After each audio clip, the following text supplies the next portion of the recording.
Salut les amis, on se retrouve pour cette nouvelle review de Boruto sur l'épisode 90. On est toujours dans la continuité de l'épisode de la semaine dernière avec, on va dire, les affrontements finaux de cet arc, puisque là on a le droit donc au combat de l'amitié entre Mitsuki et Seikiei, et on a le droit à la V2 du combat de Kirara face à Boruto et Sarada. On va tout de suite commencer à parler du combat de Sarada Boruto contre Kirara, et là cette fois Kirara est bien décidée à abattre ses adversaires. Là elle ne va pas faire de cadeau, et d'ailleurs elle commence fort puisque elle va invoquer tous les Akuta qu'elle avait lancé à la poursuite de ses adversaires pour au final les fusionner et faire une sorte de golem d'Akuta. Et forcément quand on le voit, on se dit ah ouais, quelle belle bête. D'ailleurs petite note comme ça, je n'ai pas réussi à déterminer si c'était de la 3D ou pas, il ne me semble pas, mais en tout cas l'animation était vraiment magnifique. Donc forcément face à ce golem, Sarada et Boruto font pas le figure, mais Boruto va entendre une petite voix lui susurrer, et là on va se dire ah oui c'est vrai que lui il est là, et il va invoquer Gaaraga qui lui aura donc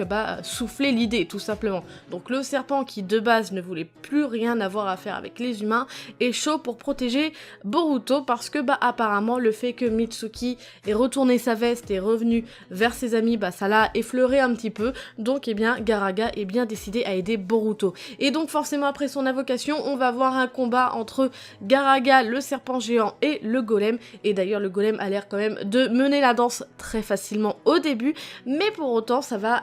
il va y avoir un retournement de situation, surtout grâce à Sarada, puisque elle va s'attaquer à Kirara. Donc là on va avoir un combat de pupilles, on va même penser que Sarada se sera fait avoir par les pupilles de Kirara, mais au final non, c'est l'inverse, elle aura réussi à la manipuler grâce à ses Sharingan et réussira à abattre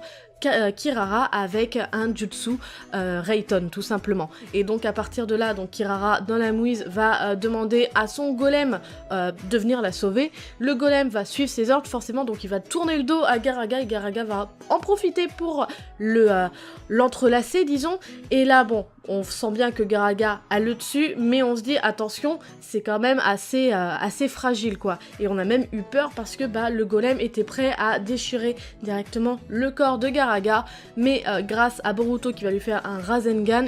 Gaaraga va réussir à briser ce golem et donc à gagner ce combat. J'ai bien aimé ce combat de géant, même si en soi ça m'a un petit peu rappelé les combats à la fin des épisodes des Power Rangers.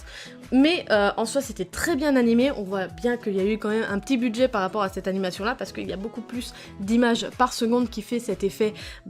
très fluide, et honnêtement j'ai trouvé ça sympathique. Après, honnêtement, moi c'est mon avis, pour moi il n'y a pas de 3D par rapport à l'animation du golem, même si on dirait, mais bon, je peux me tromper, dites-moi ce que vous en pensez par commentaire. Donc Kirara est vaincue et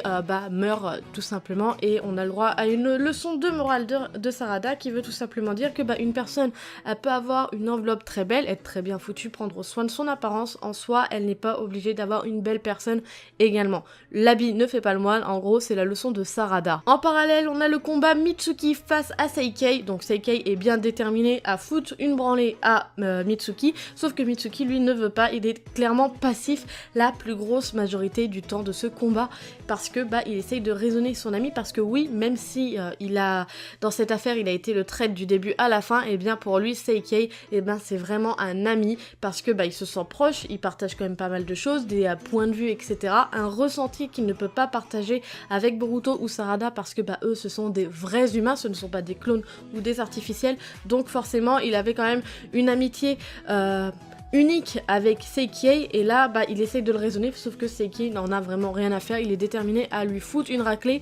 et pour que Mitsuki se décide à le combattre, il faut que Seikiei menace Boruto, il lui dit comme quoi qu'il va tuer Boruto devant lui en gros pour se venger etc, et Mitsuki à partir de là va décider à foutre la branlée à Seikiei, qui va faire très rapidement, très facilement. C'est d'ailleurs aussi un petit peu paradoxal parce que tout au long de cet arc, on avait l'impression que ces artificiels étaient surpuissants, sauf que c'est un gros défaut qu'il y a à l'heure actuelle dans les shonen, c'est que on voit les antagonistes comme des êtres surpuissants, tu te dis ouais ils vont galérer, ils vont être obligés de s'y mettre à 50 dessus pour pouvoir les abattre, et au final sur la durée, quand on arrive à la fin de l'arc ou de la saison, on se rend compte que l'antagoniste au final il ne vaut plus rien, parce que là sur un artificiel où ils étaient obligés d'être à 5 dessus et qu'ils n'y arrivaient pas, là ils sont tout seuls pratiquement, ou alors juste 2, et ils y arrivent hyper facilement. Et c'est vraiment dommage parce qu'on a plus ce volume de puissance par rapport à ces antagonistes, et donc forcément, eh bien, on a l'impression que c'était hyper facile de les battre, et que donc forcément, c'était pas de réels ennemis, quoi. C'était juste des personnages qui gênaient le développement de l'histoire, tout simplement. Comme je vous l'ai dit, Mitsuki va réussir à battre Seikei, et Seikei, sur son lit de mort, va limite faire son mea culpa envers Mitsuki. Ils vont discuter un long moment pour qu'au final, Seikei meurt limite dans les bras de Mitsuki. Et Mitsuki, on voit bien que ça le touche. D'ailleurs, là j'y repense, mais pour un artificiel, Seikei est vachement émotif parce que, on le voit clairement pleurer, et d'ailleurs il verse une larme juste avant de mourir. Donc en soi, c'était des artificiels, oui et non, parce qu'ils étaient capables de ressentir et de vivre des émotions, comme ils cherchaient à faire depuis le début. Seikei cherchait à devenir un humain, à se rapprocher d'un humain pour pouvoir comprendre les sentiments, le fait d'avoir mal, etc. Et au final, depuis la mort de Kako, il me semble que c'est lui qui est mort en premier, on voit qu'il a réussi à développer ce côté humain par rapport à ses sentiments négatifs, hélas, et au final il arrive à verser des larmes et à ressentir ce qu'était la tristesse, et donc on peut dire qu'il est mort en tant qu'humain. On l'avait vu au début de l'épisode, Ku avait fui comme à l'âge quand il a vu que déjà d'une, ça sentait mauvais pour lui, et surtout que il était en train de perdre, et donc forcément il a laissé ses pions se battre, et il sait qu'il est en train de perdre puisqu'ils sont en train de mourir les uns après les autres, parce que oui, en parallèle on a donc les ninjas d'Iwa qui ont été libérés, qui sont en train d'affronter les Akuta qui restent dans leur village. Et donc Ku va se diriger vers le laboratoire pour pouvoir trouver une solution pour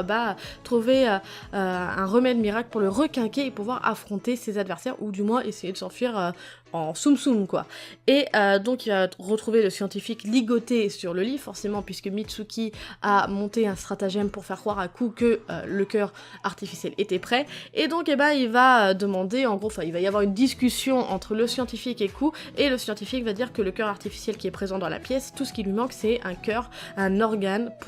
un organe humain pour pouvoir le finaliser. Et donc Ku va se retourner avec un regard noir, et on a très bien compris ce qu'il voulait faire, et d'ailleurs il va le faire puisqu'il va se servir du cœur du scientifique pour pouvoir l'utiliser sur ce cœur artificiel et pouvoir se le greffer. Oui,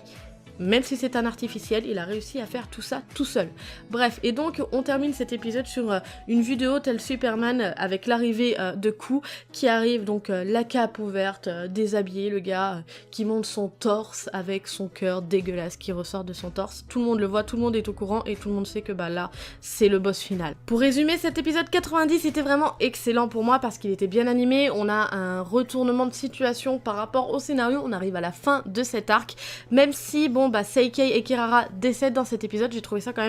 même si c'était des antagonistes, quand même touchant, parce que